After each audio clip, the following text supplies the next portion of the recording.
Assalamualaikum warahmatullahi wabarakatuh. Sahabat-sahabat yang dirahmati Allah sekalian, InsyaAllah pada kali ini kita sama-sama kita berkongsi satu ilmu berkaitan kelebihan puasa 6. Yang pertama, kita berpuasa 6 untuk mendapatkan ganjaran pahala berpuasa selama setahun. Nabi SAW bersabda, "Man shama Ramadana thumma atba'ahu sittan min Syawal kana kasiyami dahri."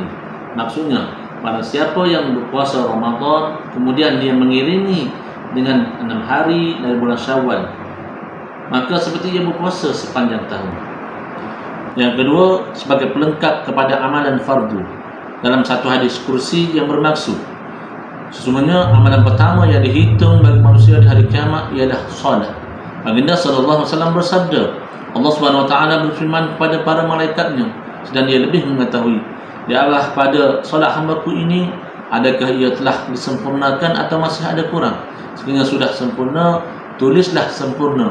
Sekiranya masih ada kurang, firman-Nya, Ya Allah, ada pada hamba-Ku ini amalan-amalan sunat.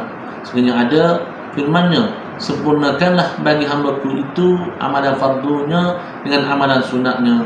Kemudian dikira amalan-amalan dalam keadaan itu. Riwayat Al-Hakim. Yang ketiga adalah untuk meneruskan momentum ibadah Ramadan. Kebanyakan dari kita bersemangat untuk melakukan amal ibadah ketika bulan Ramadan dan berjaya melawan hawa nafsu untuk menggandakan amalan berbanding bulan-bulan yang lain. Maka untuk membantu mengekalkan momentum tersebut, puasa 6 lah satu jalan atau satu ibadah yang terbaik untuk melatih jiwa kita untuk terus kekal konsisten dan tetap mengerjakan amalan sunat.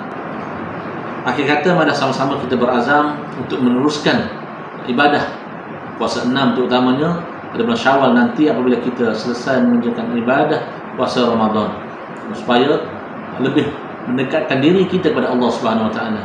Sekian, assalamualaikum warahmatullahi wabarakatuh.